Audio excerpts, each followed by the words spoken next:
वाक्यकारं वररुचिं भाष्यकारं पतञ्जलिं पाणिनिं सूत्रकारं च प्रणतोऽस्मि मुनित्रयम्। সকলকে স্বাগত। কৃদন্ত প্রকরণে কৃত্য প্রক্রিয়া হচ্ছিল আমাদের, তাই তো? হ্যাঁ স্যার। সেখানে প্রথমের কয়েকটা সূত্র হয়েছে।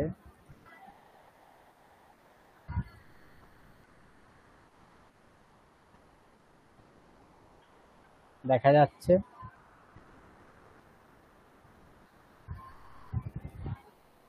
হ্যাঁ স্যার।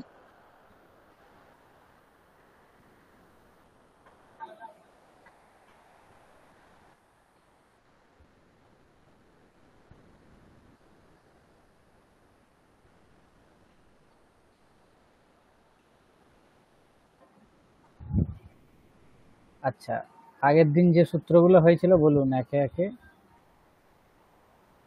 স্ক্রিন দেখা যাচ্ছে তো? হ্যাঁ স্যার। হ্যাঁ বলুন।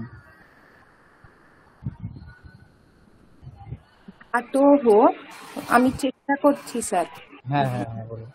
ধাতোহ এই সূত্রটাতে প্রথমে বলা হচ্ছে যে অষ্টাধ্যায়ীতে তৃতীয় অধ্যায়ের যে শেষ পর্যন্ত যে সমস্ত প্রত্যয়ের বিধান করা হয়েছে সেগুলো ধাতুর পরেই বিহিত হবে। বিধান না, যে সমস্ত প্রত্যয়ের বর্ণনা করা হয়েছে বা রয়েছে সেগুলো সব ধাতুর পর হবে। তারপরে ওই কৃত্তিং, ওই অতিং হলে তবেই তার কৃত সংজ্ঞা হবে। হ্যাঁ তারপরে বাসারূপ স্ত্রিয়াম, এটাতে বলা হচ্ছে অস্বরূপ হতে হবে আর স্ত্রিয়ামও হতে হবে। যদি এই দুটো কন্ডিশন ম্যাচ করে তবেই উৎসর্গের অপবাদটা বিকল্পে হবে। হ্যাঁ, অস্বরূপ হতে হবে এবং স্ত্রী আস্ত্রিয়াম অধিকারে, হ্যাঁ অস্ত্রিয়াম হতে হবে, মানে স্ত্রী অধিকারে থাকা চলবে না, দুটো প্রত্যয়ের স্ত্রী অধিকারে পাঠ থাকা চলবে না। বলুন পুরোটা বলুন। হ্যাঁ, আশারূপ মানে ওই দুটো অনুবন্ধ লোপের পরে, অনুবন্ধ লোপের আগেই তাদের রূপটা অসমান হতে হবে। না, অনুবন্ধ লোপের পরে রূপটা অসমান হতে হবে, আশারূপ হ্যাঁ হতে হবে, তবেই একমাত্র। আর আমার স্ত্রী স্ত্রী আস্ত্রিয়াম হতে হবে, মানে ওই বিধান স্ত্রী অধিকারে পতিত হবে না। এই দুটো যদি কন্ডিশন ম্যাচ করে তাহলে উৎসর্গের তো সবসময় নিত্য অপবাদ হয়, তো এখানে উৎসর্গের অপবাদটা বিকল্পে হবে। সেটা এই যদি দুটো কন্ডিশন মেলে তবেই হবে। হ্যাঁ, তার মানে উৎসর্গ এবং অপবাদের মধ্যে যে নিত্য বাধ্যবাধক ভাব ছিল সেটাকে বৈকল্পিক এখানে করে দেওয়া হচ্ছে, তাই তো? যেরকম হ্যাঁ, উদাহরণ কি দেওয়া ছিল? উদাহরণ আচ্ছা, ছিল এখানে চারটে এখানে শর্ত দেওয়া আছে, শর্তগুলো বলুন কি কি। প্রথমটা ছিল এই যে উৎসর্গ। হ্যাঁ, উৎসর্গের তো ওই নিত্য অপবাদ হয়, তো এখানে ওই ধাতু, হ্যাঁ ওই ধাতু প্রথম সূত্রের দ্বারা যে বলা হয় ধাতু তৃতীয় অধ্যায়ের শেষ অবধি যে প্রত্যয়গুলো আছে সেগুলো যেমন কৃত প্রত্যয়ের মধ্যে হবে, তাহলে ওই ধাতু অধিকারে ওই তৃতীয় অধ্যায়ের শেষ পর্যন্তই এগুলো ওই অধিকারে থাকতে হবে। ওই অধিকারের, হ্যাঁ ওই অধিকারের ধাতব সূত্র অনুযায়ী ওই অধিকারে থাকতে হবে। আর দ্বিতীয়, এই অনুবন্ধ কার্যের পর তার এই আশারূপ রূপটা হতে হবে, তার আগে হলে হবে না। অনুবন্ধ লোপের পর বিশুদ্ধ অবস্থায় হতে হবে অস্বরূপ রূপ, তবেই এইটা এই কার্যটার বিধান হবে বিকল্পে। আর স্ত্রী অধিকারে পতিত হলে চলবে না। এই হ্যাঁ, স্ত্রী অধিকারে হলে উৎসর্গ অপবাদের মধ্যে যে বৈকল্পিক বাধ্যবাধক ভাব সেটা হবে না, তার মানে তখন সেটা কি হয়ে যাবে? নিত্য হবে। নিত্য হয়ে যাবে। আচ্ছা, আর কি বলা হলো? এগুলোই তাহলে শর্ত। একটা হচ্ছে উৎসর্গ প্রত্যয় এবং অপবাদ প্রত্যয় দুটোকেই ধাতু এই অধিকারে, ধাতু হয়ে এই অধিকারে পঠিত হতে হবে, অনুবন্ধ কার্যের পর বিশুদ্ধ অবস্থাতে দুটো প্রত্যয়ের স্বরূপ আলাদা আলাদা হতে হবে, অস্বরূপ হতে হবে। দুটো প্রত্যয়কে স্ত্রীত্বাধিকারে তাদের পাঠ থাকা চলবে না। এই তিনটে কন্ডিশন যদি মানা হয় তাহলে অপবাদ প্রত্যয় উৎসর্গের বিকল্পে বাধক হবে, না হলে নিত্য বাধক হয়ে যাবে। ঠিক আছে? হ্যাঁ স্যার। আচ্ছা, উদাহরণ কি দেওয়া ছিল এখানে? উদাহরণ এই তাপিয়াত, তাপিয়া হয়ে যাচ্ছে অনুবন্ধ লোপ করে, আর ইয়াত, তাহলে ইয়া থাকছে, দুটো আশারূপ রূপ হচ্ছে, আর দুটো হ্যাঁ, ক্রিয়ামে পড়ছে না, তাই এই দুটো বিকতার মানে ইয়াতটা হচ্ছে ওই তাবিয়ার আমার বিকল্পে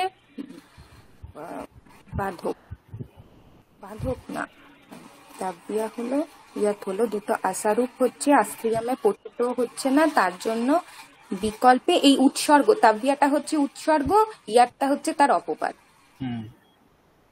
তাহলে এই যে উৎসর্গ এবং অপবাদ ভাব এখানে নিত্য হচ্ছে না, বৈকল্পিক হচ্ছে। ফলত কি হচ্ছে?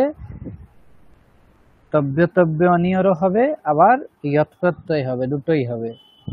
তার জন্য কি হবে? চেতব্য ইত্যাদি রূপও হবে, চায়নীয় চেতব্য এবং চেয়ম ইত্যাদি রূপ হবে।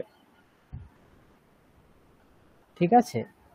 হ্যাঁ আচ্ছা, দুটো প্রত্যুদাহরণ দেওয়া হয়েছিল যে যদি অস্বরূপ না হয় তাহলে কি হবে। যেরকম কি দুটো উদাহরণ কি ছিল বলুন তো? অস্বরূপ যদি না হয়, স্বরূপ যদি হয়ে যায় তাহলে?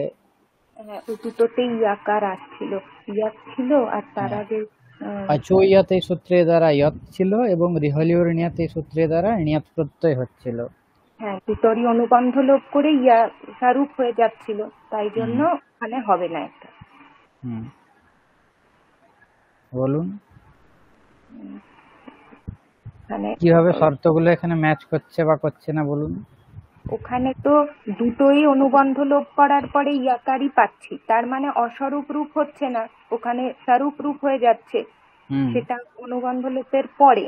তাই এখানে তো বলেছে অনুবন্ধ লোপের আগেই আমার হতে হবে, হ্যাঁ, অনুবন্ধ লোপের পরে আমার অস্বরূপ রূপ চাই, ওখানে অনুবন্ধ লোপ করে স্বরূপ রূপ এসে যাচ্ছে, তাই কার্যের বিধান হচ্ছে না, অপবাদের উৎসর্গের অপবাদটা বিকল্পে হবে না। আর অস্ত্রিয়ামের জন্য কি উদাহরণ দেওয়া ছিল? স্ত্রীয়ামের জন্য না, মনে পড়ছে না। অস্ত্রিয়ামের উদাহরণ কারো মনে পড়ছে? স্যার একটা তিন প্রত্যয় বলেছিলেন। হ্যাঁ, তিন প্রত্যয় এবং অপ্রত্যয়, তাই তো? হ্যাঁ ইয়াম তিন এবং অপ্রত্যয়াত। হ্যাঁ, তো ওখান থেকে হচ্ছিল, তার জন্য ওটার এইরকম অপবাদটা এরকম নিত্যই থাকছে, কারণ হচ্ছে না, স্ত্রী প্রত্যয় এসে যাচ্ছে, তাই জন্য এই সূত্রটার করা যাবে না। তাই হ্যাঁ, তার মানে নিত্য বাধ্যবাধক ভাব হবে, বৈকল্পিক হবে না। বাসরূপ স্ত্রিয়াম এই সূত্রের দ্বারা যে নিয়মটা বলা হচ্ছিল সেটা এখানে হবে না, তাই তো? তার ফলে এখানে তিন প্রত্যয়ের বাদ করে অপবাদ প্রত্যয় যে অপ্রত্যয় সেটাই হবে, চিকিৎসা জিহির্ষা ইত্যাদি রূপ হয়। এরপরে কি ছিল?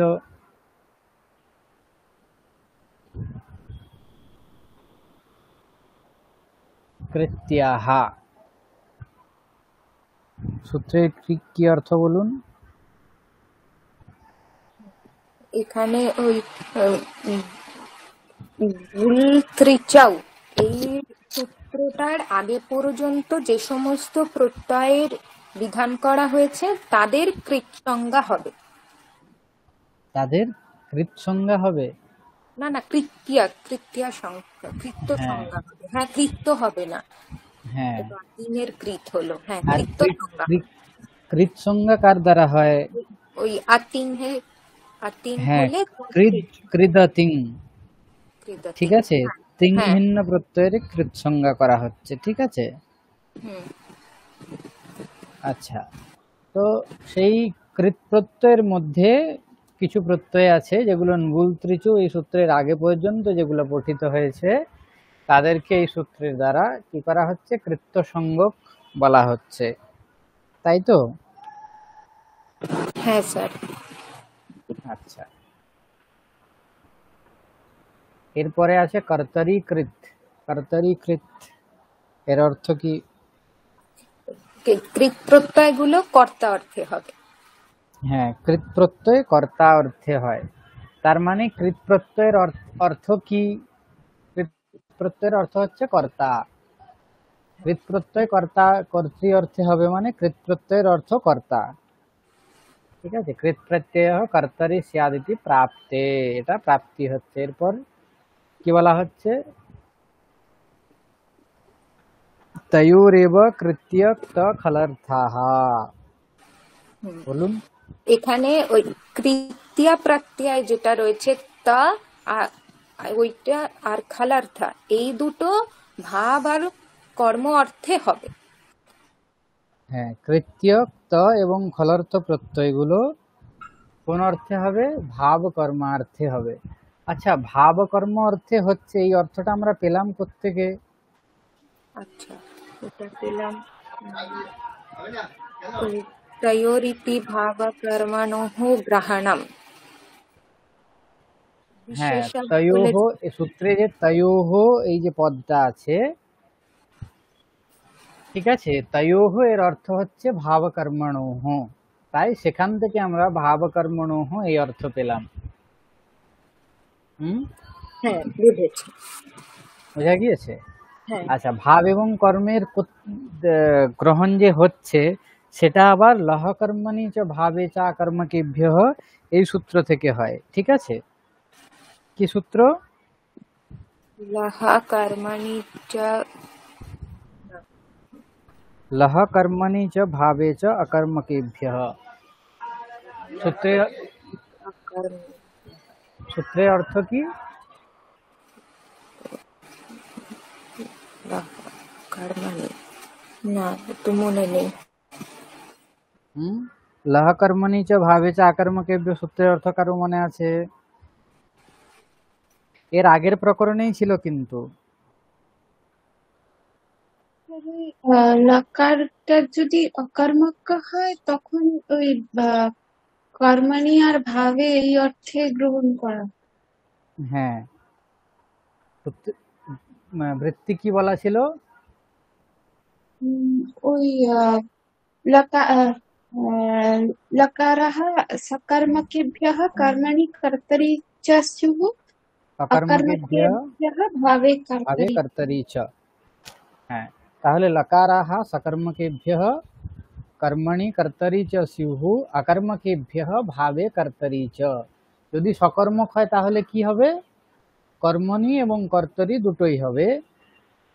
যদি অকর্মক হয় তাহলে ভাবে এবং কর্তরি অর্থে প্রত্যয় হবে, লকার হবে। ঠিক আছে, সেখান থেকে এখানে ভাব এবং কর্ম এই দুটো পদের তয়োহ পদের দ্বারা এখানে গ্রহণ করা হচ্ছে, সেটাই বলা হচ্ছে তয়োহ ভাব কর্মণোঃ প্রত্যয়াঃ কৃত্যক্ত খলর্থাঃ প্রত্যয়াঃ ভবন্তি।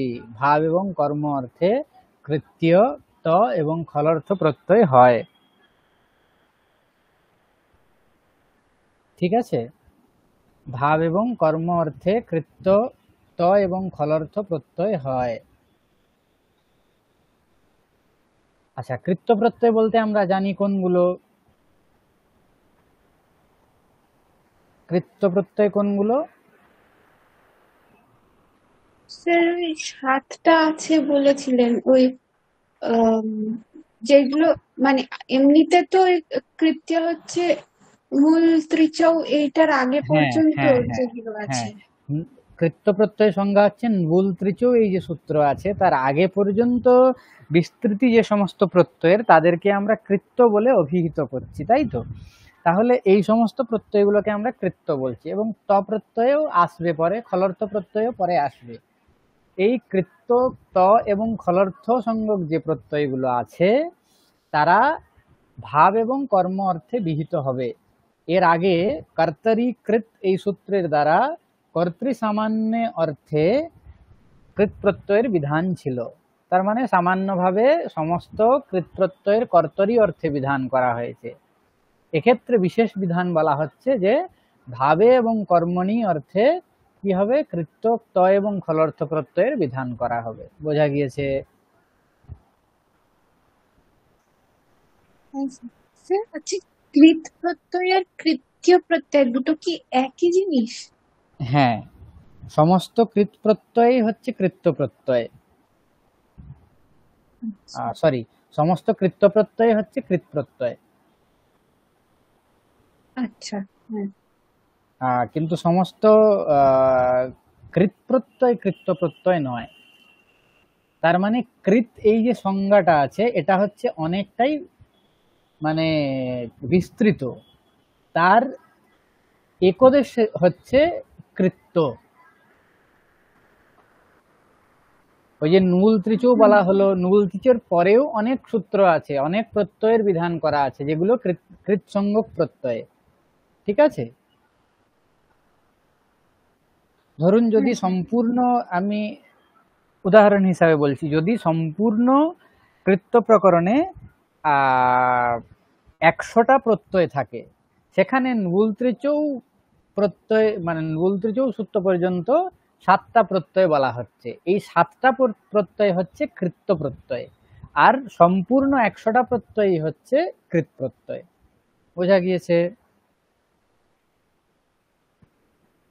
হ্যাঁ স্যার, মানে আমাদের যে এই প্রকরণটা পড়ছি সেটা হচ্ছে কৃত, মানে কৃদন্ত, মানে যা কিছু কৃতের ভেতরে আছে তার ভেতরে হ্যাঁ হ্যাঁ হ্যাঁ, কৃত্যটা হচ্ছে 7টা, খালি কৃত্যটাও আগের আছে। দিন যেটা আছে। ঠিক আছে। হ্যাঁ হ্যাঁ হ্যাঁ।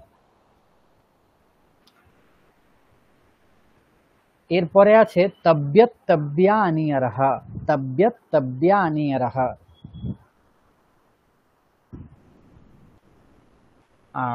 প্রথমা বহুবচনান্ত পদ তব্যত তব্যানিয়রহ, একটাই সূত্রে একটাই পদ আছে, তব্যত তব্যানিয়রহ। আর ধাতোহ এর অধিকার আছে, প্রত্যয় এর অধিকার আছে, পরশ্চয়েরও অধিকার এখানে আসছে। তাহলে ধাতোহ তব্যত তব্যানিয়রহ প্রত্যয়াহ পরাহ ভবন্তি। তব্যত তব্যানিয়রহ প্রথমা বহুবচনান্ত পদ, তার জন্য এখানে কি হবে, সমাস করে দেওয়া হয়েছে তব্যচ্চ তব্যশ্চ অনিয়র্চ তব্যত তব্যানিয়রহ। ইতরেতর দ্বন্দ্ব সমাস করে বহুবচনে তব্যত তব্যানিয়রহ। তব্যচ্চ তব্যশ্চ অনিয়র্চ তব্যত তব্যানিয়রহ। তাহলে ধাতোহ তব্যত তব্যানিয়রহ প্রত্যয়াহ পরাহ ভবন্তি। ধাতুর পর তব্যত তব্য এবং অনিয়র প্রত্যয় হবে। এটাই সূত্রে অর্থে বলা হচ্ছে ধাতোহ এতে প্রত্যয়াহ স্যুঃ। ধাতুর থেকে এই সমস্ত প্রত্যয়ের বিধান হবে। কি প্রত্যয়? তব্যত প্রত্যয়, তব্য প্রত্যয় এবং অনিয়র প্রত্যয়। এখন তব্যত এবং তব্য যে প্রত্যয় দুটো আছে, দুটো একই, দুটো প্রত্যয়ের বিধান করলেই ধাতুর থেকে একই রূপ হয়। ঠিক আছে? কিন্তু এদের বিশেষতা হচ্ছে যে দেখুন, তব্যতে তকারান্ত শব্দ হচ্ছে তব্যত এবং তব্য হচ্ছে অকারান্ত শব্দ। তাহলে তব্যত এখানে তকারান্ত, তব্য অকারান্ত। তকারান্ত কেন আবার আলাদা করে বলা হলো? ওই যে আগের দিনে বলেছিলাম যে স্বরে এদের বিশেষ। যদি তকার ইত থাকে, তব্যত প্রত্যয়ান্ত যে শব্দ, তাদের তিত স্বরিতম এই সূত্রের দ্বারা স্বরিতান্ত হবে, স্বরিতান্ত স্বর হয়। ঠিক আছে? আর যদি তব্য হয় তাহলে তার আদ্যুদাত্তশ্চ এই সূত্রের দ্বারা আদ্যুদাত্ত স্বর হয়, উদাত্ত স্বর হয়। ঠিক আছে? তাহলে তব্য প্রত্যয়ে এবং তব্যত প্রত্যয়ে বিশেষতা কোথায়? না, স্বর প্রকরণে এদের বিশেষতা আছে। না হলে লৌকিক মানে লোকে প্রয়োগের ক্ষেত্রে রূপ একই হয়। রূপ দেখে বোঝা যাবে না যে কোনটা তব্যত প্রত্যয় কোনখানে করা হয়েছে, আবার কোথায় তব্য প্রত্যয়ের বিধান করা হয়েছে। বোঝা গিয়েছে?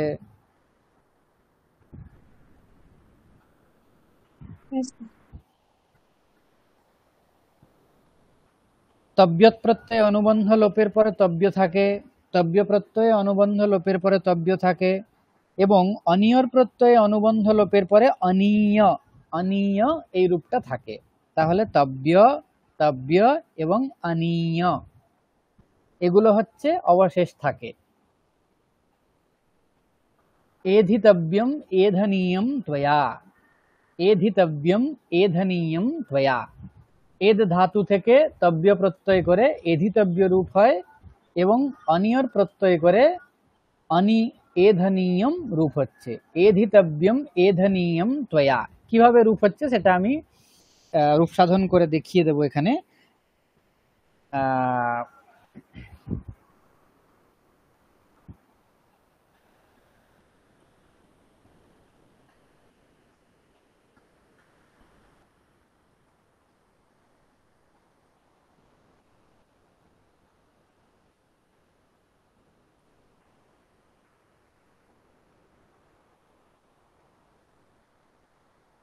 তাহলে আমাদের এদ ধাতু,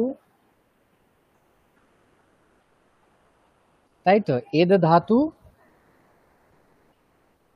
কি প্রত্যয়? তব্য আর অনিয়ার।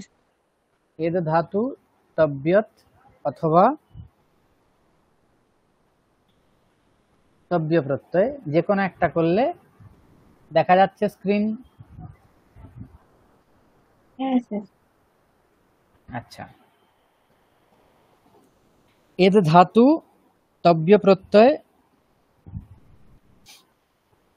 এরপর এখানে কি হচ্ছে, তব্যতব্যানিয়ার হয়, এদ ধাতু থেকে তব্যতব্যানিয়ার হয় সূত্রের দ্বারা ধাতুর পরে তব্যত প্রত্যয়ের বিধান করা হচ্ছে। এখন কি হবে, আর্ধধাতুকম শেষঃ এই সূত্রের দ্বারা এর আর্ধধাতুক সংজ্ঞা হবে। কার আর্ধধাতুক সংজ্ঞা হবে বলুন তো?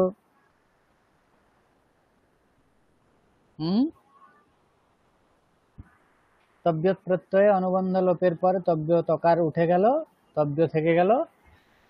বলুন আর্ধধাতুকম শেষঃ সূত্রের অর্থ কি আছে?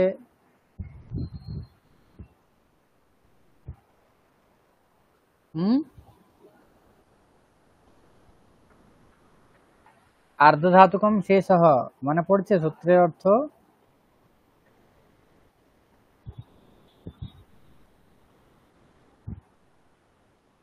আচ্ছা, সার্বধাতুক সংজ্ঞা, সার্বধাতুক সংজ্ঞা কার দ্বারা হয় বলুন তো?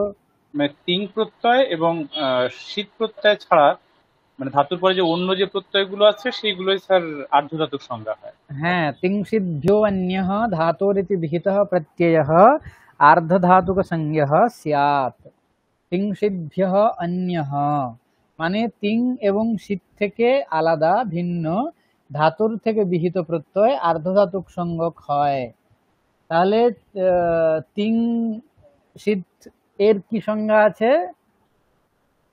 তিংশিত সার্বধাতুকম, তাই তো? তিংশিত সার্বধাতুকম এই সূত্রের দ্বারা তিং প্রত্যয়ের এবং শীত প্রত্যয়ের সার্বধাতুক সংজ্ঞা করা হয়েছে। সার্বধাতুক সংজ্ঞা যা নেই তাদের এখানে আর্ধধাতুক সংজ্ঞা করা হচ্ছে। তাহলে ধাতুর থেকে বিহিত এখানে তব্যত প্রত্যয় বা তব্য প্রত্যয় তিং এবং শীত থেকে আলাদা, তাই এর আর্ধধাতুক সংজ্ঞা হচ্ছে। আর্ধধাতু সংজ্ঞা যদি হয় তাহলে আর্ধধাতুকস্য ইড বলাদেহে এই সূত্রের দ্বারা বলাদি আর্ধধাতুক প্রত্যয়ের এখানে কি হবে, ইডাগম হবে। ইডাগম বলতে অনুবন্ধ লোপের পরে ইকার থাকবে, তাহলে হচ্ছে এধ ই তব্য। বোঝা গিয়েছে? হ্যাঁ স্যার। আচ্ছা, ইডা বলাদি বলাদেহে আর্ধধাতুকস্য ইট, আর্ধধাতুক সংজ্ঞা আছে, বলাদি আছে কি? বলাদি আছে? দেখুন তো কোথায় বলাদি দেখতে হবে আমাদের? ওই তকারটা বল কিনা সেটা দেখতে হবে। হ্যাঁ, তকারটা বলের মধ্যে পড়ে কিনা দেখতে হবে। তকার বলের মধ্যে পড়ে?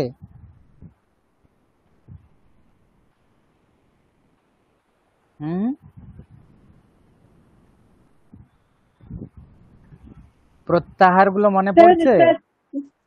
তা তো পরে থাকে বলে। মাহেশ্বর সূত্র মনে হ্যাঁ পড়ছে?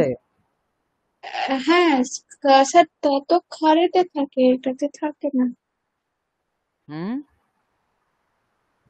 স্যার। তাকার তো আহ, খারে ইয়েতে থাকে না। হ্যাঁ, তো এখানে বল তো বল প্রত্যাহারের মধ্যে পড়ছে কি? বল প্রত্যাহার বলতে ব কোথার থেকে শুরু হয়? জব বা যেটা ভয়া ভরাট। হ্যাঁ, হয়াবরটের ও হায়া থেকে বারাটার শুরু বল। হচ্ছে। ত হ্যাঁ, কোথায় আছে? তা তো খাপা ছাটা তা ওইখানে আছে। হ্যাঁ, খফা ছঠা থা চটা তাও ত। আর ল হুম, কোথায় নেওয়া হচ্ছে? শশসর হল, শেষাত্তর হলের ল। হল। আচ্ছা। তাহলে তার মধ্যে পড়ে যাচ্ছে, বলের মধ্যে, বল হ্যাঁ হ্যাঁ প্রত্যাহারের মধ্যে পড়ছে বলে বলাদেহে আর্ধ ধাতুকস্য ইডাগমঃ, ইডাগম হয়ে যাচ্ছে এধ ই তব্য। বোঝা গিয়েছে? হ্যাঁ। আচ্ছা, এরপরে এধিতব্য হয়ে গেল, তাই তো? এধিতব্য আমরা যেটা পেলাম এখন,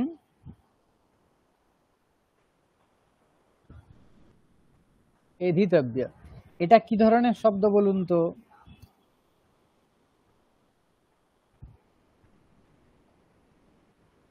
হুম। মানুষের এইটা ওই তাবিয়াত করে যেটা হচ্ছে সেইটা এধি হ্যাঁ হ্যাঁ, তাবিয়া। এধিতব্য।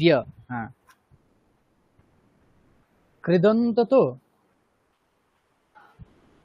হ্যাঁ কৃত প্রত্যয়ান্ত শব্দ এটা, হ্যাঁ কেননা এর অন্তে কৃত আছে, তাহলে এটাকে আমরা কৃদন্ত বলতেই পারি নাকি?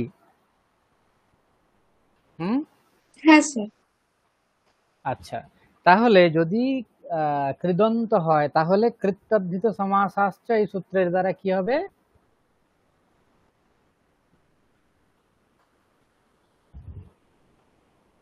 কি হয় কৃত্তদ্ধিত সমাসাশ্চ সূত্রের দ্বারা?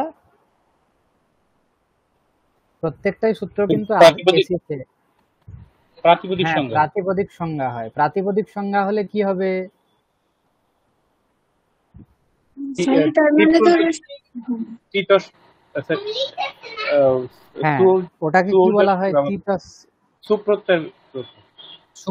হ্যাঁ, সুবুৎপত্তি, সুবুৎপত্তি হবে। তাহলে প্রাতিপদিক সংজ্ঞার ফল হচ্ছে স্বাদি প্রত্যয় আসবে। তাহলে এধিতব্য, এধিতব্য সু, তাই তো? হুম। হ্যাঁ স্যার। হ্যাঁ স্যার। আচ্ছা, এখানে দেখুন বলা হচ্ছে ভাবে ঔৎসর্গিকম একবচনম ক্লিবত্বঞ্চ। ভাবে ঔৎসর্গিকম একবচনম ক্লিবত্বঞ্চ, এই যে এখানে ভাবার্থে প্রত্যয় করা হয়েছে, এখানে ভাবে অর্থে প্রত্যয় করা হয়েছে, এবং ভাবে ঔৎসর্গিক একবচন হবে এবং ক্লিবত্ব হবে। তার মানে ক্লিবলিঙ্গে এদের ব্যবহার করতে হবে এবং একবচনেরই ব্যবহার করতে হবে। ঠিক আছে? ভাব বলতে কি আমরা জানি, ধাতুর অর্থকেই ভাব বলা হয়, তাই তো? ধাতুর অর্থকে যেখানে বোঝাচ্ছে তাকে ভাব বলা হয়।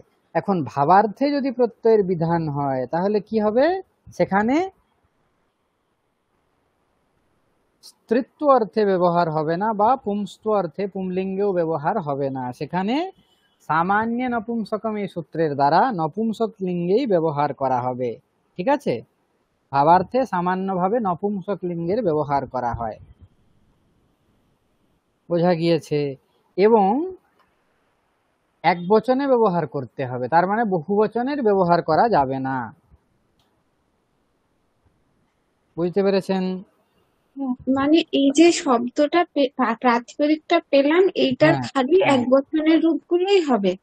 হ্যাঁ, এক বচনেই রূপ, এক বচনের রূপ হবে, এবং ভাবে হলে ঔৎসর্গিক একবচন এবং ক্লিবলিঙ্গেই ব্যবহার হবে। ঠিক আছে? যদি ভাবার্থে যদি ব্যবহার হয়। বোঝা গিয়েছে? ও মানে এই ধরুন এই শব্দটা এধিতাব্যা, হুম। এটার মানে ভাবার্থে না থাকলে অন্য সবকটা ওই পাবো 21টা, আর হ্যাঁ শুধু যদি ভাবার্থে হয় তখন তাহলে ওই নপুংসক করে শুধু প্রথম একবচনামগুলো করবো। হ্যাঁ, তার মানে দেখুন, অ্যাকচুয়ালি কর্তারিকৃত এই সূত্রের দ্বারা কর্তা অর্থে বিধান করা হয়েছে। তারপরে কি বলা হলো, তয়োরেব কৃত্যক্ত খলর্থঃ, এই সূত্রের দ্বারা ভাব এবং কর্মে অর্থে বিধান করা হলো।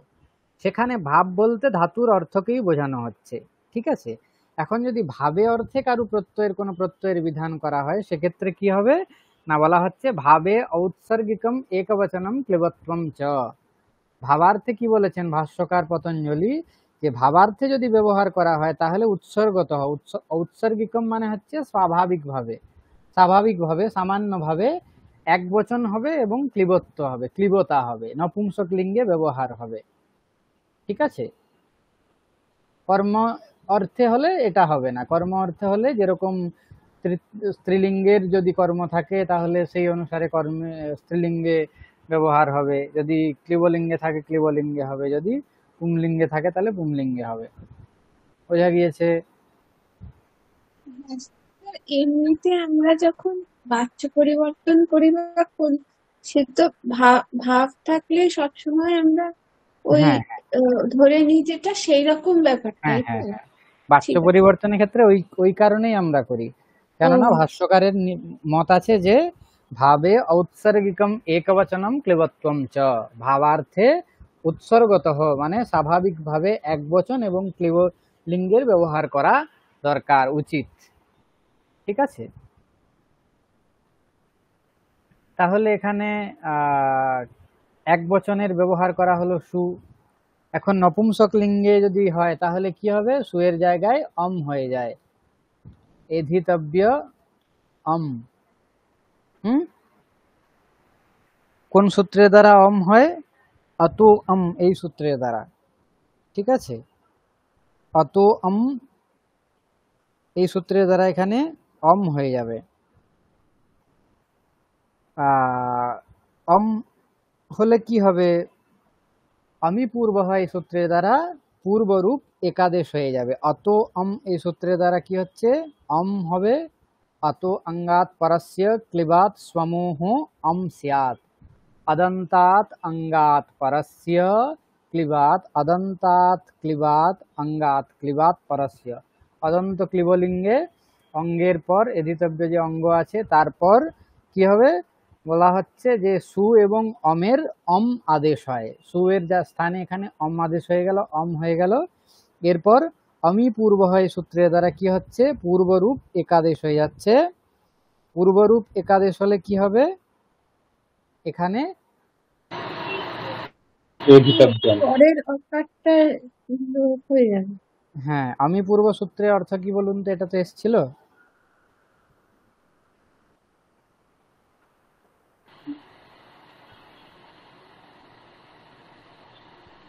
আমি পূর্ব কোথায় ছিল বলুন তো, সূত্রটা মনে পড়ছে কি? আমি পূর্ব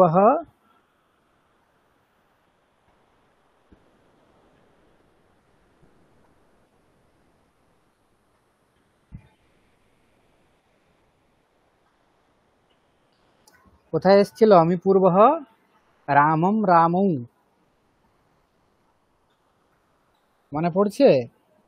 রামম রামৌ হ্যাঁ, अको अकोम्यचि परतः पूर्वरूपम एकादेशः स्यात् रामम रामौ, তাই তো। अकोम्यचि परतः पूर्वरूपम एकादेशः स्यात् रामम रामौ। তাহলে এখানেও সেই একইভাবে পূর্বরূপ একাদেশ হয়ে গিয়ে এধিতব্যম। বোঝা গিয়েছে? আছে। হ্যাঁ স্যার। আচ্ছা, বলুন তো এধিতব্যম কিভাবে হলো, সম্পূর্ণ প্রক্রিয়াটা বলুন, ভাবে উৎসর্গিকম একবচনম ইত্যাদি সহিত।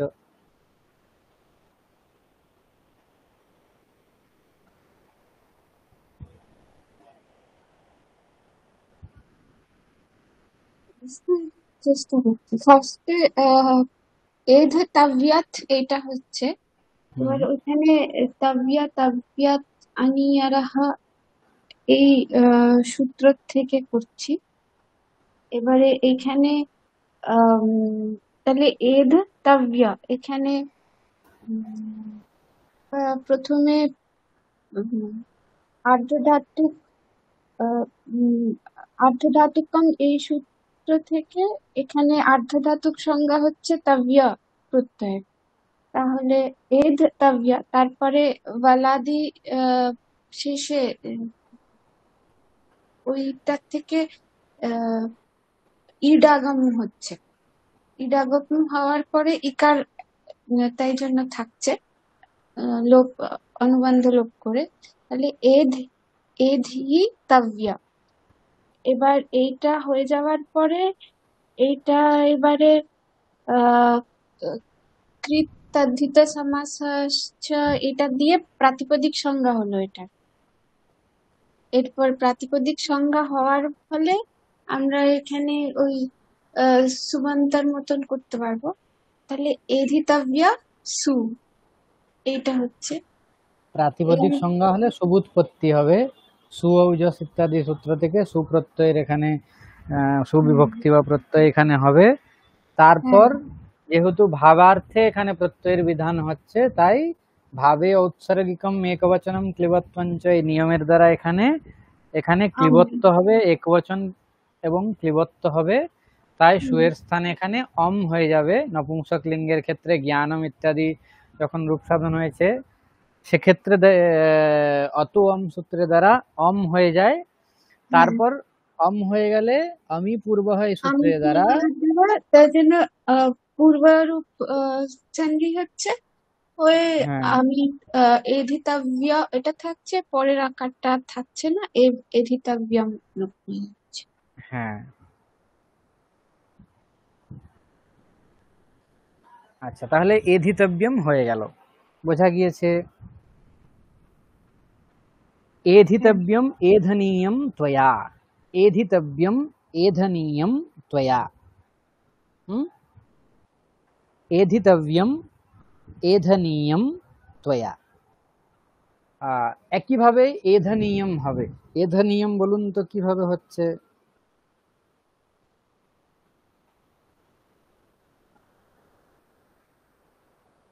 ওইখানে তাবিয়াতের জায়গায় আনিয়ার থাকছে, বাকি তো একই তাবিয়াতের থাকছে। জায়গায় অনিয়ার থাকছে। আমি একবার লিখে দিচ্ছি এখানে, এধ অনিয়ার, এধ অনিয়া, এধ এধনীয়, এধনীয়ম, এক্ষেত্রে ওই নিয়মই হচ্ছে। আচ্ছা, এখানে ইডাগম হচ্ছে না কেন বলুন তো? অটা বলপত্র নয়। হ্যাঁ, বলের মধ্যে পড়ে না বলে বলাদের আর্ধ ধাতুকে সেই ইডাগম সূত্রের দ্বারা ইডাগমও হবে না। আচ্ছা, এধিতব্যম এধনীয়ম ত্বয়া, তাহলে এখানে কোন অর্থে প্রত্যয় হচ্ছে?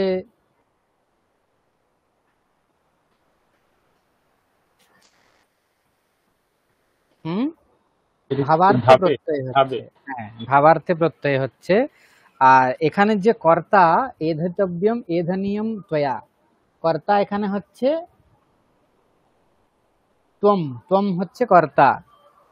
সেটা অনুক্ত থাকছে, যেহেতু কর্তৃ অর্থে যদি প্রত্যয় হতো তাহলে কর্তা উক্ত হতো, তাই তো? বোঝা গিয়েছে? উক্ত অনুক্তের নিয়ম হচ্ছে यस्मिन् अर्थे प्रत्ययः सः उक्तः, यस्मिन् अर्थे प्रत्ययः सः उक्तः নিয়ম আছে, যে অর্থে প্রত্যয় সেটা উক্ত হয়। যেরকম কর্তরি অর্থে যদি প্রত্যয় হয় তাহলে কর্তা উক্ত হবে। এক্ষেত্রে কর্তরি অর্থে প্রত্যয় নয় বলে কর্তা এখানে উক্ত হচ্ছে না, অনুক্ত হয়ে যাচ্ছে। অনুক্ত যদি থাকে তাহলে কি হবে? কর্তা থেকে তৃতীয়া বিভক্তি হয়ে যায়, তাই তো? আরেকবার মানে হ্যাঁ, উক্ত হলে কর্তা প্রথমাতে থাকে, অনিত্য হলে হ্যাঁ দ্বিতীয়া থাকে। হ্যাঁ, ঠিক আছে। হ্যাঁ, উক্ত উক্ত হলে প্রথমাতে থাকে। হুম, উক্ত কর্তা হলে প্রাতিপদিকার্থ মাত্রে প্রথমাতে থাকে, অনুক্ত হলে তৃতীয়াতে চলে যাবে। এখানে অনুক্ত আছে বলে তৃতীয়াতে চলে যাচ্ছে, ত্বয়া হয়ে যাচ্ছে। এধনীয়ম ত্বয়া, এধিতব্যম ত্বয়া। বোঝা গিয়েছে? হ্যাঁ স্যার। यस्मिन् अर्थे प्रत्ययः स उक्तः। যে অর্থে প্রত্যয়ের বিধান করা হয় সেটা উক্ত হয়। তাহলে কর্তরি অর্থে যদি প্রত্যয়ের বিধান হয় তাহলে কর্তা উক্ত হবে। এখানে কর্তরি অর্থে প্রত্যয়ের বিধান নেই বলে কর্তা উক্ত হবে না, অনুক্ত। অনুক্ত থেকে গেলে তৃতীয়াতে চলে যাবে, তাই তো? হ্যাঁ স্যার। বোঝা গিয়েছে? আচ্ছা, হ্যাঁ স্যার। এরপরে আছে কি, चेतव्यः चयनीयो वा धर्मः त्वया। चेतव्यः चयनीयः वा धर्मः त्वया।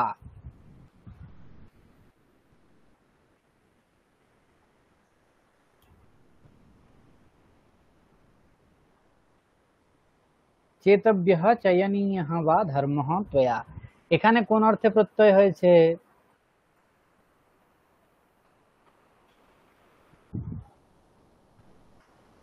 হুম, এখানে কর্ম অর্থে প্রত্যয় হয়েছে, কর্মণি অর্থে। ঠিক আছে, যদি ভাবে প্রত্যয় হতো তাহলে কি হতো? চেতব্যম বা চয়নীয়ম হয়ে যেত। হ্যাঁ, মানে ধর্মটা আছে বলে এখানে কর্ম। হ্যাঁ হ্যাঁ, কর্ম, এখানে কর্ম অর্থে প্রত্যয় হয়েছে, কর্ম উক্ত হয়েছে বলে প্রথমাতে দেখুন চলে গিয়েছে ধর্মঃ, এবং কর্ম উক্ত হয়েছে বলে কর্মের অনুসারে এখানে যে চেতব্য, চয়নীয় বা ইত্যাদি রূপ হয়েছে। বোঝা গিয়েছে? ভাবে উৎসর্গিকম একবচনম ক্লিবত্বঞ্চ এই সূত্রের দ্বারা ভাবার্থে যদি প্রত্যয় হয় সেখানে স্বাভাবিকভাবে এক বচন হবে এবং নপুংসক লিঙ্গে ব্যবহার হবে। কিন্তু কর্মতে এরকম কিছু নিয়ম বলা হয়নি।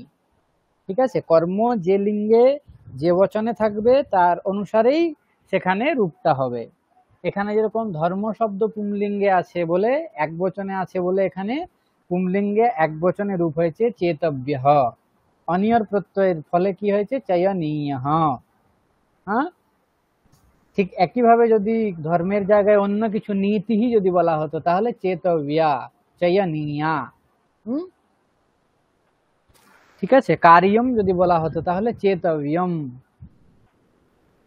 চয়নীয়ম। ঠিক আছে, কর্মের অনুসারে সেখানে পরিবর্তনটা লক্ষ্য করা যায়। বুঝতে পেরেছেন? হ্যাঁ স্যার। আচ্ছা, চেতব্যঃ কিভাবে রূপ হচ্ছে বলুন তো?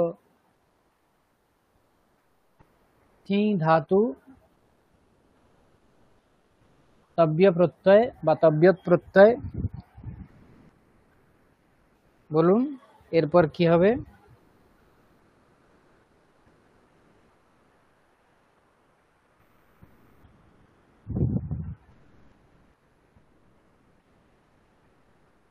স্যার, এখানে তো ইডাগাম কি করবো, মানে তাকার তো বল।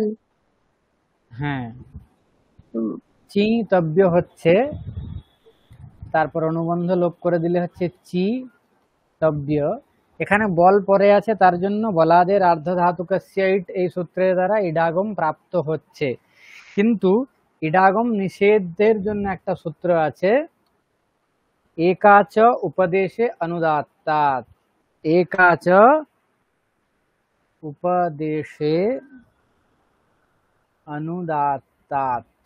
ঠিক আছে, ইট প্রক্রিয়া অনেক বিস্তৃত প্রক্রিয়া। ঠিক আছে, ইডাগম বিষয়ে যে প্রক্রিয়াটা আছে অনেকটাই কঠিন এবং বিস্তৃত। বলাদের আর্ধধাতুকস্য এই সূত্রের দ্বারা ইডাগম প্রাপ্ত হয়, একাচ উপদেশে অনুদাত্তাৎ এই সূত্রের দ্বারা তার নিষেধ করা হয়। তারপরে আবার প্রাপ্তি থাকে, আবার নিষেধ থাকে, আবার কিছু কিছু ধাতুর ক্ষেত্রে ইডাগমের বিকল্পে নিষেধ করা হয় বা বিকল্পে প্রাপ্তি থাকে। এই রূপে অনেক বিস্তৃত ক্ষেত্র ইডাগমের, এখানে সামান্যভাবে আমি বলে দিচ্ছি। একাচ উপদেশে অনুদাত্তাৎ এই সূত্রের অর্থ।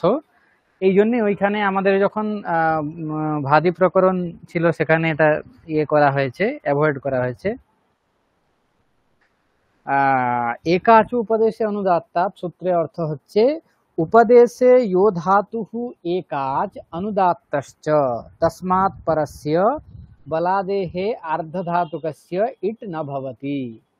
उपदेशे, उपदेश माने जानेन, उपदेशः आद्योच्चारणम्, उपदेशे यह धातुः, उपदेशे जे धातु एकाच एक अजविशिष्ट जे धातु उपदेशे এবং কি অনুদাত্তশ্চ এবং অনুদাত্ত হয়, তার থেকে তারপরে বলাদি আর্ধধাতুকের ইডাগম হয় না। এক্ষেত্রে উপদেশে একাচ ধাতু আছে, একটাই মাত্র অচ এখানে আছে, অচ বর্ণ এখানে একটাই আছে, চি ইকার, চকারের পর যে ইকার, তাই একাচ ধাতু আছে বলে একাচ ধাতুর পরে বলাদি আর্ধধাতুক ইডাগম প্রাপ্ত হচ্ছিল, তা নিষেধ করে দেওয়া হচ্ছে এই সূত্রের দ্বারা।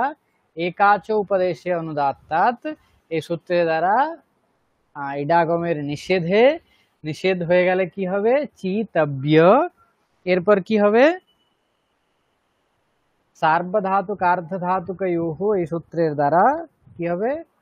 আনায়োঃ পারয়োঃ ইগন্তাঙ্গস্য গুণঃ, গুণ করে দিলে ইকারের গুণে একার হয়ে যাবে চেতব্য। তারপর প্রত্যুদ্ধৃত সমাস আসছে সূত্রের দ্বারা, এখানে প্রাতিপদিক সংজ্ঞা হবে, প্রাতিপদিক সংজ্ঞার পরে সুবুৎপত্তি হবে, সুবুৎপত্তি হয়ে তারপরে অনুবন্ধ লোপ করে চেতব্যঃ। বোঝা গিয়েছে?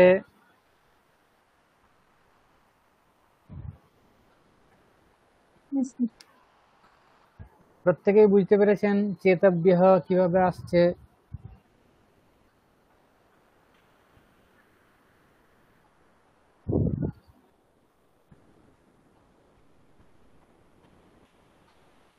সবার কাছে বিষয়টা ক্লিয়ার তো? হ্যাঁ স্যার। আচ্ছা, হ্যাঁ স্যার।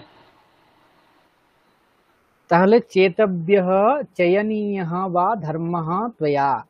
চয়নীয়ঃ এক্ষেত্রেও হবে গুণ হয়ে যাবে, তারপর অবাদেশ হয়ে যাবে, যেহেতু পরে অচ আছে। এচোয়বায়াবহ এই সূত্রের দ্বারা অয়াদেশ হয়ে যাবে, চয়নীয়ঃ ধর্মঃ ত্বয়া। এখানেও দেখুন কোন অর্থে প্রত্যয় হচ্ছে? প্রত্যয় কোন অর্থে হচ্ছে? কর্মণি। হ্যাঁ, কর্মণি প্রত্যয় হচ্ছে। তাহলে উক্ত কে হবে? কর্মটা উক্ত, কর্ম উক্ত হয়ে যাবে। যে উক্ত হবে সে কোন বিভক্তিতে যাবে? সে প্রথম। উক্তে কর্মণি প্রাতিপদিকার্থ মাত্রে এটি প্রথমা এব। ঠিক আছে, তাহলে প্রথমাতে চলে গেল ধর্মঃ।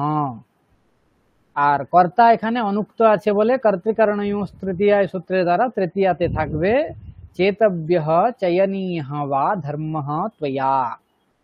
বোঝা গিয়েছে লাইনের অর্থ? চেতব্যঃ চয়নীয়ঃ বা ধর্মঃ ত্বয়া। চেতব্যঃ চয়নীয়ঃ মানে চয়ন করা উচিত।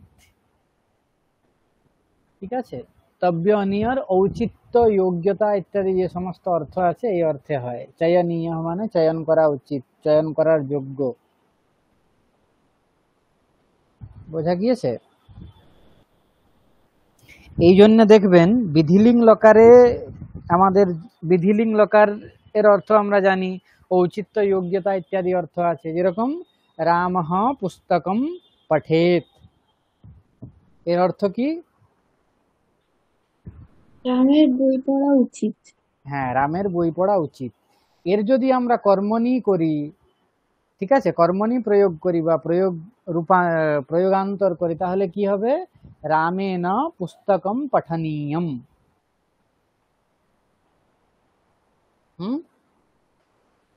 রামেণ পুস্তকম পঠনীয়ম বা পঠিতব্যম। রামেণ পুস্তকম পঠিতব্যম, পড়া উচিত।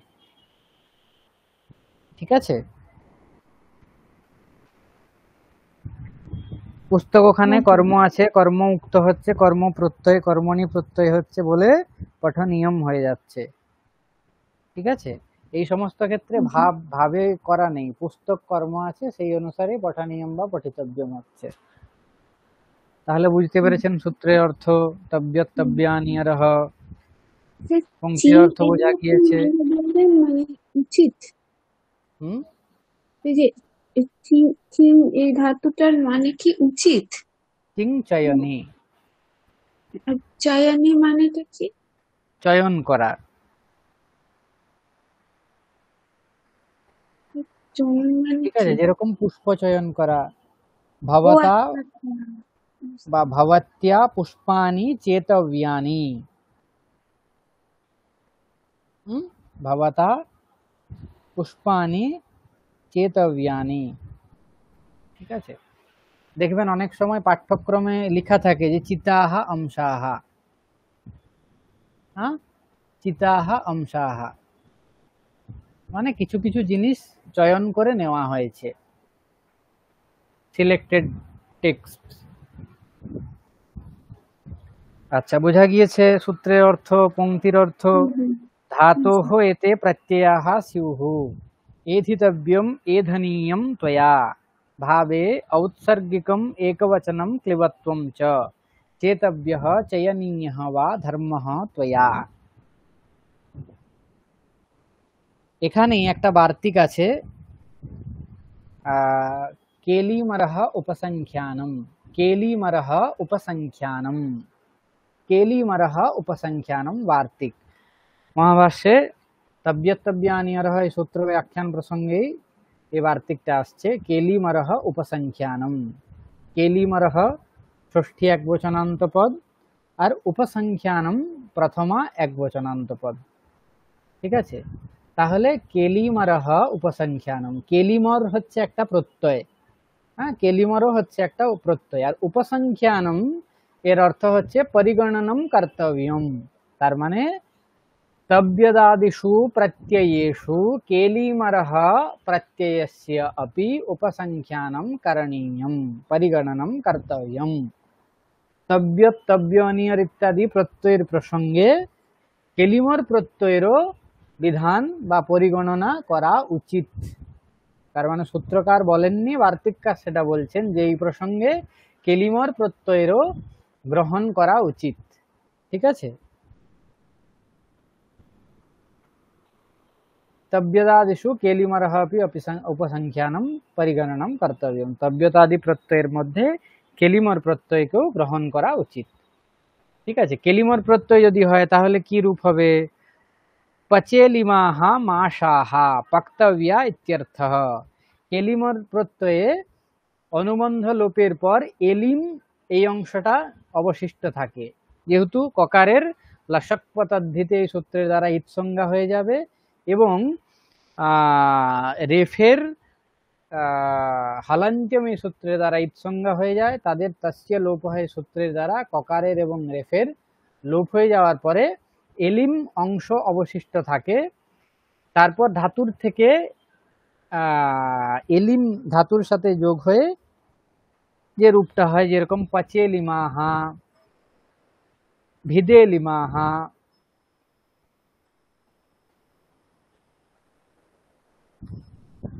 পচ ধাতু থেকে কেলিমর, পচ এলিম, পচেলিম, তারপর সুবুৎপত্তি হয়ে পচে লিমাহা। যেহেতু বহু বচন আছে এখানে, পচে লিমাহা মাসাহা, পচে লিমাহা মাসাহা। মাস হচ্ছে কি? মাস হচ্ছে এক ধরনের কলাই। তো মাসাহা পচে লিমাহা মানে ওই যে ডাল বা কলাই আছে এদের পাক করা উচিত। পচে লিমাহা মাসাহা পক্তব্যাহা ইত্যর্থঃ, পাক করা উচিত।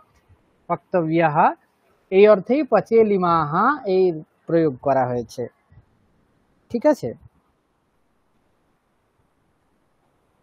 ওই লিমা এইটাই প্রাতিপদিক, তারপরে ওই লিমাহাটা জাস্ট করে হুম, মানে পাঁচে হ্যাঁ, লিমাহাটা পচে লিম, বহুবচন। পাচে লিম হ্যাঁ এটা হচ্ছে প্রতিদিন। প্রাতিপদিক সংজ্ঞা এর। হ্যাঁ ঠিক আছে। ঠিক আছে, ঠিক একইভাবে ভিদ ধাতু থেকে কেলিমর প্রত্যয় করলে ভিদে লিমাহা, ভিদে লিমাহা সরলাহা, ভিদে লিমাহা সরলাহা ভেত্তব্যাহা, মানে কাটা উচিত। ভিদে লিমাহা সরলাহা ভেত্তব্যাহ কাষ্ঠাহ, ভেত্তব্যাহ বৃক্ষাহ কাষ্ঠাহ বা। ঠিক আছে, কাটা উচিত। এখানেও ঠিক একইভাবে কর্মণি অর্থে প্রত্যয় হয়েছে, কর্মণি প্রত্যয়। ঠিক আছে, কর্মণি অর্থে এখানে প্রত্যয়ের বিধান করা হয়েছে। বোঝা গিয়েছে? হ্যাঁ স্যার। আচ্ছা, ভিদে লিমাহা কি হবে? ভিদ ধাতু থেকে এলিম, ভিদে এলিম, তারপর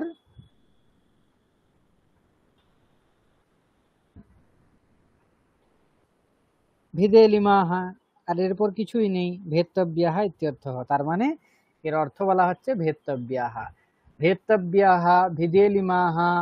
হ্যাঁ, একই অর্থ।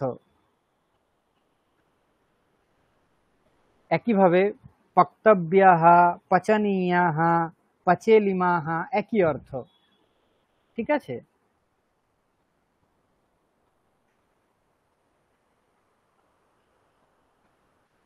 বোঝা গিয়েছে? স্যার পাঁচ, ওটা যদি তাব্যা করি ওটা কি পাঁচ তাব্যা থাকে না পাক তাব্যা হয়ে যায়? পক্তব্য হয়ে যায়, পচতব্য হয় না। ঠিক আছে। ঠিক আছে, পক্তব্য, পচ ধাতু, তারপর মানে স্যার ওইটা যেরকম ওয়াচটা ওয়াক হয় এইরকমই হয় কি হ্যাঁ, ওই পাঁচটা পাক? পচ, হ্যাঁ, চকারের ককার হয়ে যায়।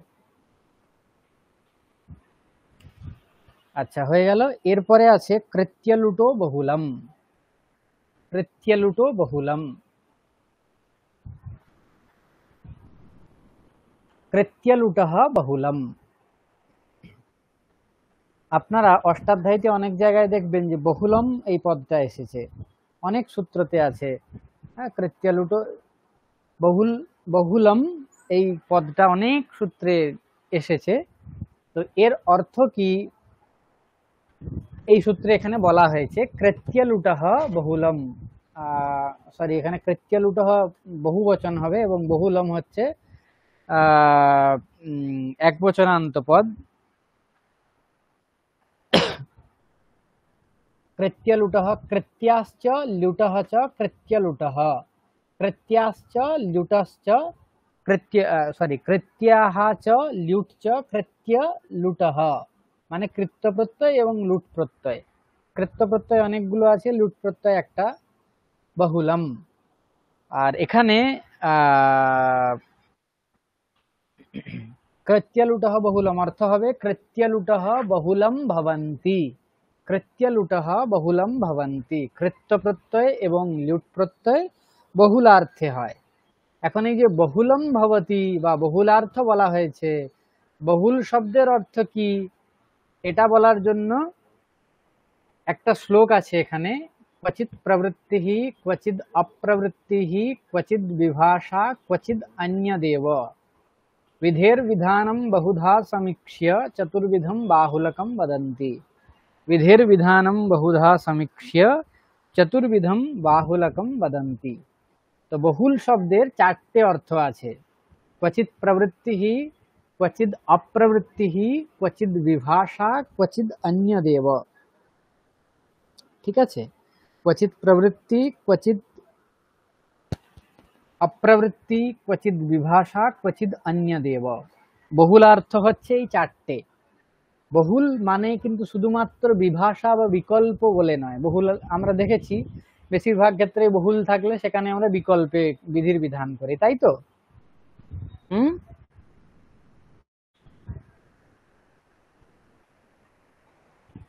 বোঝা গিয়েছে এতদূর পর্যন্ত? হ্যাঁ স্যার। কিন্তু বহুল শব্দের অর্থ কেবলমাত্র বিভাষা বা বিকল্প নয়। বহুল শব্দের এই চারটি অর্থ আছে, ক্বচিৎ প্রবৃত্তিঃ, ক্বচিৎ অপ্রবৃত্তিঃ, ক্বচিৎ বিভাষা, ক্বচিৎ अन्यदेव।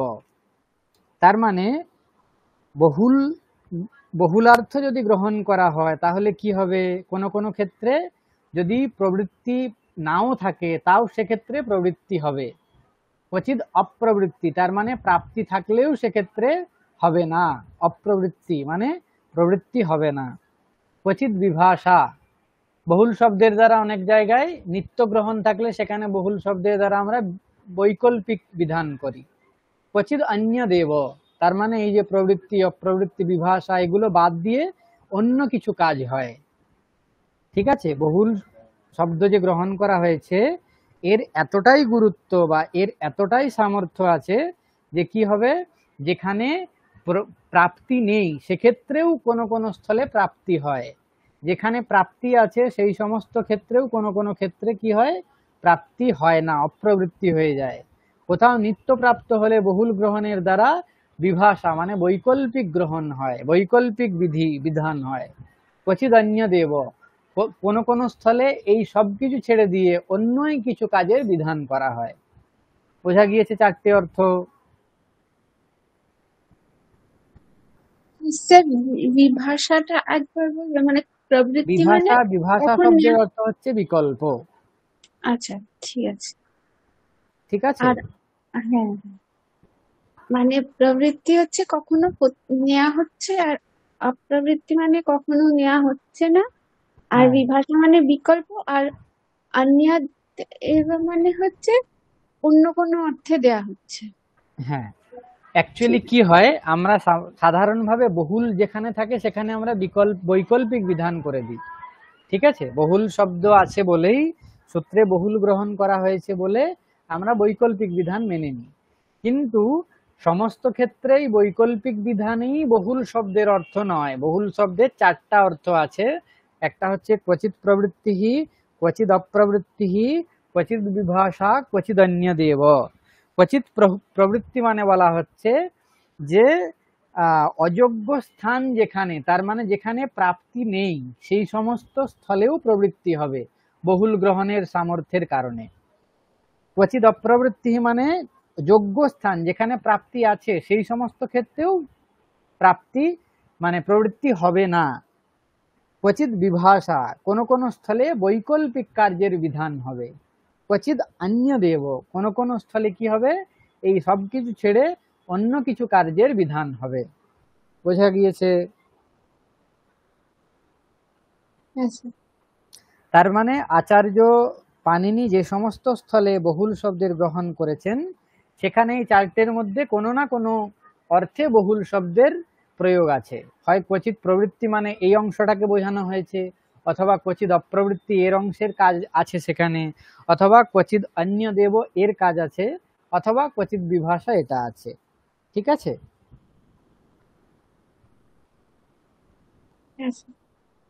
আচ্ছা।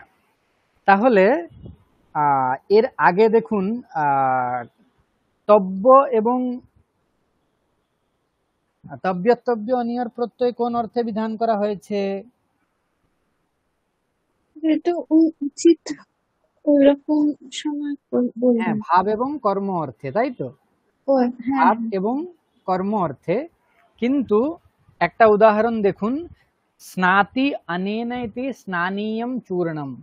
স্নাতি অনেন ইতি স্নানীয়ম চূর্ণম। ঠিক আছে, যার দ্বারা স্নান করা হচ্ছে তাকে বলা হচ্ছে স্নানীয় চূর্ণ। ঠিক আছে, সেই চূর্ণটাকে বলা হচ্ছে স্নানীয়ম। যার দ্বারা হচ্ছে স্নান করা হচ্ছে তাকে বলা হচ্ছে স্নানীয়ম চূর্ণম। এখানে কোন অর্থে হয়েছে? এখানে অনিয়র প্রত্যয় কোন অর্থে হয়েছে? যার দ্বারা হচ্ছে তো ভাগ কর্তা। হ্যাঁ, যার দ্বারা, তার মানে কোন অর্থে হয়েছে? কর্তা। না না না না, যার দ্বারা স্নান করা হচ্ছে তাকে বলা হচ্ছে স্নানীয়।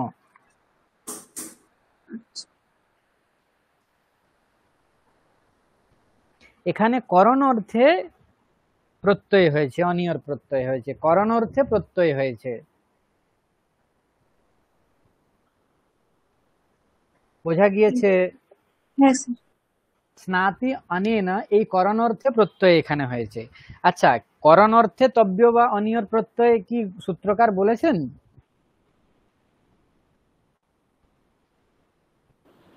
সূত্রকার কি বলেছেন? করণার্থে হুম। তব্য তব্য তব্য অনিয়র প্রত্যয় হবে বলেছেন কি? না, ভাব বলেননি। কর্ম, ভাব কেননা কর্ম। বলেছেন তয়োরেব কৃত্যর্থ খলর্থাঃ, কৃত্য প্রত্যয় ভাব এবং কর্ম অর্থে। এখানে না ভাবার্থ বলা হয়েছে, না কর্মার্থ বলা হয়েছে, এখানে করণার্থ প্রধান। বোঝা গিয়েছে এত দূর? হুম। আচ্ছা, তাহলে যদি আমাদের স্নাত্যনেন স্নানীয়ম চূর্ণম, স্নানীয়ম এই যে রূপটা আছে, এখান থেকে আমাদের যদি এখানে অনিয়র প্রত্যয় করা হয়েছে করণার্থে, কিন্তু তয়োরেব কৃত্যক্ত খলর্থাঃ এই সূত্রে ভাব এবং কর্মার্থে কৃত্যক ত এবং খলর্থ প্রত্যয়ের বিধান বলা হয়েছে, করণার্থে এখানে বিধান করা হয়েছে, তাহলে এটা তো নিয়ম বিরুদ্ধ হয়ে যাচ্ছে। তার জন্য সূত্রকার কি করলেন? সূত্র করলেন কৃত্যলুটো বহুলম, কৃত্য প্রত্যয়াহ ল্যুট প্রত্যয়াশ্চ বহুলম ভবন্তি। কৃত্য প্রত্যয় এবং ল্যুট প্রত্যয় বহুলার্থে বিহিত হয়। এখন যদি বহুলার্থে বিহিত হয় তাহলে কি হবে? ক্বচিৎ প্রবৃত্তি, যেখানে প্রবৃত্তি স্থল নেই সেক্ষেত্রেও প্রবৃত্তি হবে।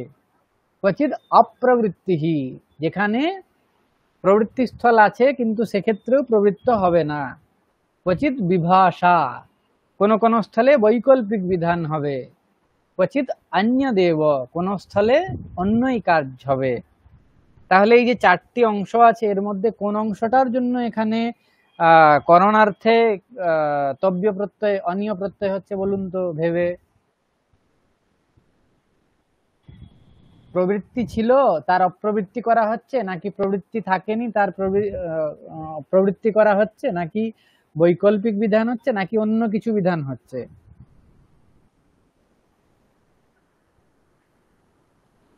উচিত অপ্রবৃত্তি, হুম, অপ্রবৃত্তি। ক্বচিৎ অপ্রবৃত্তি, হ্যাঁ, তাই তো। ক্বচিৎ অপ্রবৃত্তি হচ্ছে, ভালোভাবে ভেবে দেখুন। প্রবৃত্তি কার হচ্ছে? প্রবৃত্তি তো অনিয়র প্রত্যয়। হ্যাঁ, অনিয়র হচ্ছে কৃত্য প্রত্যয়ের, কৃত্য প্রত্যয়ের প্রবৃত্তি হচ্ছে, তাই তো? কিন্তু হ্যাঁ। প্রবৃত্তি কি ছিল? উম, না মানে এখানে তো কারণ অর্থে, তাহলে তো হতো না কিন্তু হচ্ছে। হ্যাঁ, তার মানে কোনটা? ও আচ্ছা, প্রাপ্তি ছিল আমি না কিন্তু তাও প্রাপ্তি হচ্ছে। আচ্ছা, তাহলে কোন অংশটার দ্বারা হচ্ছে এখানে? মানে অন্য অর্থে প্রাপ্তি হচ্ছে, এটা তাহলে ক্বচিৎ অন্যে দেবা। না না না না না, অন্য দেব এর অর্থ হচ্ছে কোন কোন স্থলে অন্য কিছু কাজ হয়, অন্য কিছু বলা হচ্ছে না এখানে থেকে, তো তব্য প্রত্যয়েরই বিধান করা হচ্ছে, কৃত্য প্রত্যয়েরই বিধান করা হচ্ছে, অন্য কিছু তো বলা হচ্ছে না।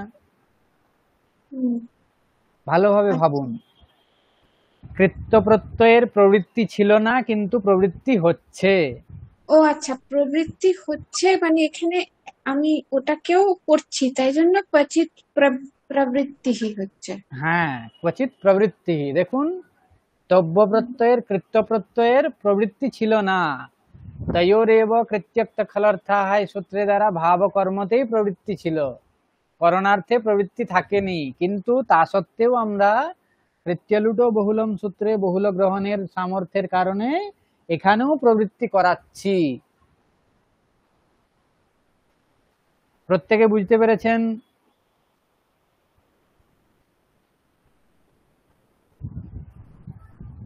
হ্যালো? হ্যাঁ স্যার, বুঝছি। হ্যাঁ বলুন তো প্রশান্ত বাবু, বলুন তো। সেটা হচ্ছে যে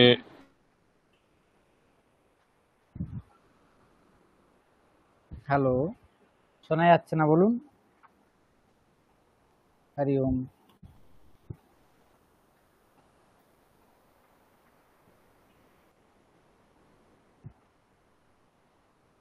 হ্যালো।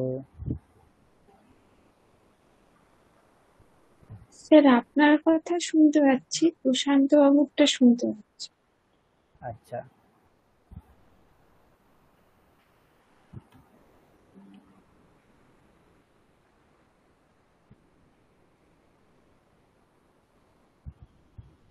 আচ্ছা, অন্য কেউ তাহলে বলুন।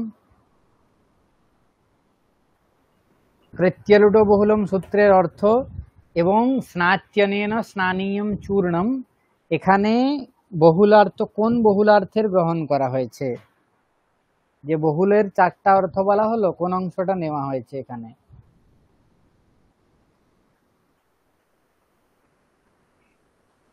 আম, আমি স্যার সবটা এটা ঠিক গুছিয়ে বলতে পারবো না, মানে পুরোটা আচ্ছা না পরিষ্কার হয়নি আমার কাছে। আচ্ছা, ঠিক আছে, আমি আবার বলবো, যারা বুঝতে পেরেছেন তারা বলুন। স্যার এইটা কৃত্য লুটো বাহুলাম, এইটার হুম, বলছে হচ্ছে কৃত্য প্রত্যয়টা, যেখানে আমরা আহ লিউট প্রত্যয় আর কৃত্য প্রত্যয় এগুলো বহুলার্থে হয়। এবার বহুলাম এই কথাটার মানে বলার জন্য বলছে क्वचित प्रवृत्ति, क्वचित अप्रवृत्ति, क्वचित विभाषा আর क्वचित अन्य देवा, এই চারটে বলছে। এবার क्वचित प्रवृत्ति মানে হচ্ছে কখনো এটার প্রবৃত্তি বহুল অর্থে থাকলে আমি সেটার প্রবৃত্তি করতে পারি, আবার বাহুলাম থাকলে কখনো অপ্রবৃত্তি হয়, কখনো বিকল্পে ব্যবহার হয় বিভাষা বলে, আবার কখনো অন্য অর্থে ব্যবহার করা হয়। হ্যাঁ, এবার এখানে তার মানে যেটা কি হচ্ছে, আমি আমি একটু আবার ক্লিয়ার করে দিই। প্রাপ্তিস্থল থাকলেও কোনো কোনো ক্ষেত্রে নিষেধ করা হচ্ছে, অপ্রবৃত্তি করা হচ্ছে। প্রাপ্তিস্থল না থাকলেও প্রবৃত্তি করা হচ্ছে, কোনো কোনো ক্ষেত্রে বিকল্পে করা হচ্ছে, আবার কোনো কোনো স্থলে কি হচ্ছে, যে অন্য কিছু কাজের বিধান করা হচ্ছে। ঠিক আছে, হুম, এখানে বলুন কিভাবে কোনটা আসছে? এখানে স্নাত্যনেন স্নানীয়ম চূর্ণম। হ্যাঁ, স্নাত্যনেন ইতি স্নানীয়ম চূর্ণম, হুম, এইখানে স্নানীয়ম চূর্ণম, এখানে তো যার দ্বারা স্নান করা উচিত, এই অর্থে যার দ্বারা মানে কারণ অর্থে ব্যবহার করা হয়েছে। এবারে করণার্থে যদি হয় তাহলে অনিয়র প্রত্যয় তো আমরা জানি হয় আহ, কর্তা অর্থে কিংবা ভাব আর কর্মণি অর্থে ব্যবহার করা, না না, কিন্তু কর্তা অর্থে কারণ অনিয়র হয় না, ভাব এবং হ্যাঁ, কর্ম অর্থে। ভাব এবং কর্ম অর্থে, হ্যাঁ হ্যাঁ, ও উম, কৃত্য প্রত্যয়ের মধ্যে এইটা ভাব এবং কর্মণি অর্থে অনিয়র প্রত্যয় হয়। হ্যাঁ, এবারে এখানে স্নানিয়াম, এটা ভাব এবং কর্ম এই দুটোর অর্থেই নেই, এটা স্নানিয়ামটা আছে কারণ অর্থে। হুম, তাহলে তো এখানে অনিয়ার প্রত্যয়টার প্রবৃত্তি স্থল ছিল না, যেহেতু এটা হুম, করণ অর্থে আছে। হুম, কিন্তু যেহেতু বাহুলাম এই কথাটা বলে দিয়েছে, তাই জন্য এখানে বাহুলাম কথার জন্য আমি এটাকে প্রবৃত্তি করতে পারছি, যদিও এটার হুম, প্রবৃত্তির জায়গা ছিল না, তাও প্রবৃত্তি হচ্ছে। তাই জন্য এখানে ক্বচিৎ প্রবৃত্তি এই অর্থে অনিয়ার প্রত্যয় ব্যবহৃত হয়েছে। হ্যাঁ, বুঝতে পেরেছেন? হ্যাঁ স্যার, হ্যাঁ অনেকটা আচ্ছা, বুঝ। ঠিক একইভাবে দেখুন, আরেকটা উদাহরণ বলছি, তাহলে আরো জিনিসটা স্পষ্ট হবে।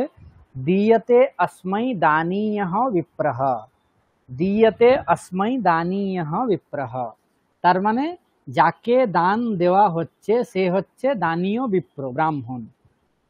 ঠিক আছে, যাকে দান দেওয়া হচ্ছে সে হচ্ছে দানীয় বিপ্র। এক্ষেত্রে কিন্তু সম্প্রদানার্থে অনিয়র প্রত্যয় হয়েছে। ঠিক আছে, দীয়তে अस्मै দানীয়ः বিপ্রহ, এই অর্থে সম্প্রদানার্থে অনিয়র প্রত্যয় হয়েছে। ঠিক আছে, সম্প্রদান অর্থে অনিয়র হয়েছে, কিন্তু তব্য এবং অনিয়র প্রত্যয় তো আমাদের ভাব এবং কর্ম অর্থেই প্রাপ্ত ছিল। ঠিক আছে, সেক্ষেত্রে অনিয়র অর্থে তব্য প্রত্যয়, অনিয়র প্রত্যয়ের প্রাপ্তিই ছিল না।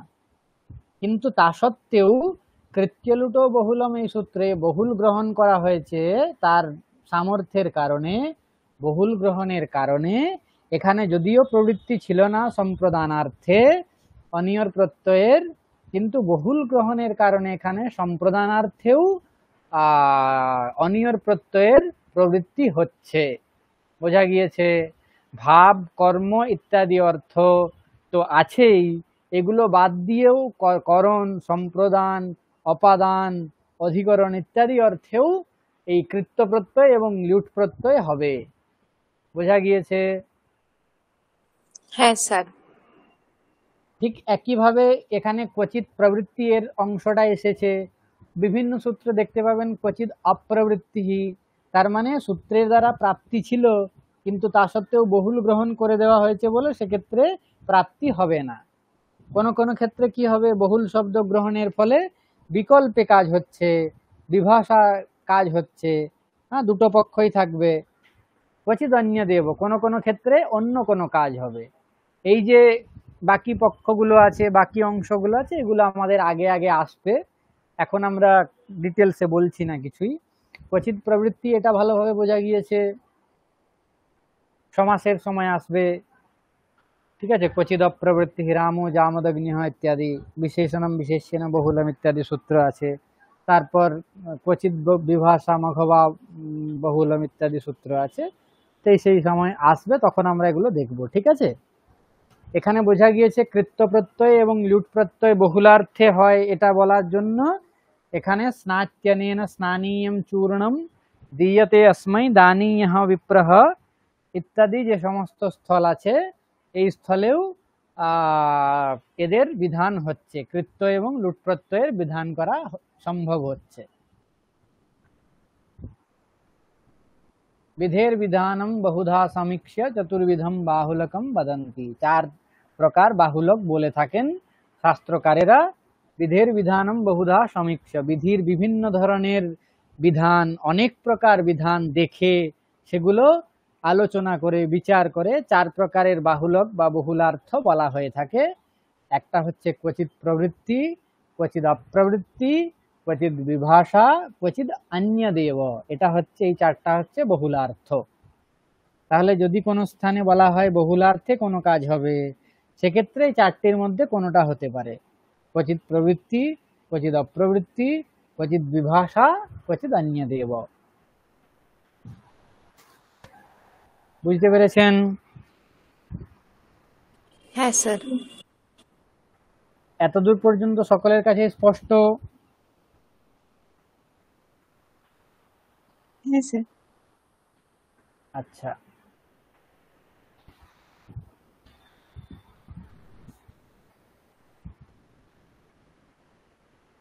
তাহলে স্নানীয়ম চূর্ণম, স্নানীয়ম চূর্ণম রূপ কিভাবে হবে? স্না ধাতু থেকে অনিয়র হবে স্নানীয়, স্নানীয়ম।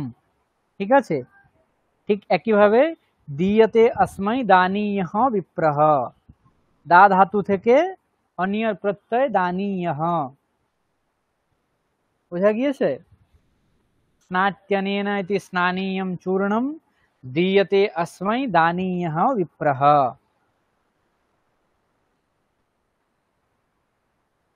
বুঝতে পেরেছেন? হ্যাঁ স্যার।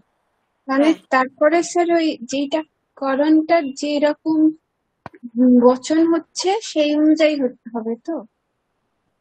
হ্যাঁ হ্যাঁ হ্যাঁ হ্যাঁ। এখানে চূর্ণম এর বিশেষণ আছে বলে স্নানীয়ম হয়ে গেছে। ঠিক আছে, এটা যদি অন্য কোনো লিঙ্গে থাকতো তাহলে সেই অনুসারে যেত। হ্যাঁ। ঠিক আছে, এর বিশেষণ, চূর্ণমের বিশেষণ হচ্ছে স্নানীয়ম। স্নানীয়ম এখানে করণার্থে প্রত্যয় হয়েছে, করণার্থে অনিয়র প্রত্যয় হয়েছে। হ্যাঁ, তো চূর্ণম মানে কি কোনো পাউডার? হ্যাঁ হ্যাঁ হ্যাঁ, চূর্ণম মানে হচ্ছে পাউডার, আরে এই মানে যার দ্বারা স্নান করা হয়। ও আচ্ছা আচ্ছা, এখন মানে ওই স্নান করার body- জন্য পাউডার এইরকম। হ্যাঁ হ্যাঁ হ্যাঁ, বডি ওয়াশ টাইপের কিছু হয়তো হবে। আচ্ছা, আর বিপ্রহ মানে? বিপ্রহ মানে ব্রাহ্মণঃ, দীয়তে अस्मै দানীয়ঃ বিপ্রহ। মানে যাকে কোনো কিছু প্রদান করা হচ্ছে সেই ব্রাহ্মণকে বলা হচ্ছে দানীয়ঃ।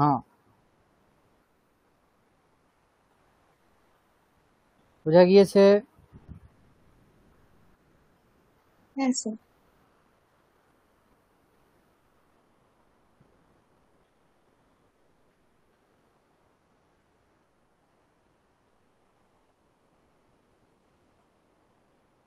স্নানীয়ম মানে হচ্ছে স্নান সম্পাদন করার জন্য যে দ্রব্য, যেরকম মুলতানি মাটি বা বিভিন্ন ধরনের আগে ব্যবহার করা হতো, তো সেইগুলোকে বলা হয় স্নানীয়। বা পুজোর সময় আপনারা দেখেছেন বলা হয় গঙ্গাদিনাঞ্চ তীর্থানাম বারি কুম্ভ প্রপূরিতম স্নানীয়ন্তে প্রয়চ্ছামি স্নানং কুরু ত্রিলোচনে। এ সময় শিবের পুজোর সময় বা বিভিন্ন রকম স্নানীয় প্রদান করা হচ্ছে, যার দ্বারা স্নান করা হচ্ছে তাকে বলা হচ্ছে স্নানীয়। বোঝা গিয়েছে তাহলে? হ্যাঁ স্যার। তাহলে আজকে এই পর্যন্তই। এর পরবর্তী অংশ পরের ক্লাসে হবে। হ্যাঁ, হ্যাঁ স্যার। কারো কোনো প্রশ্ন আছে কি?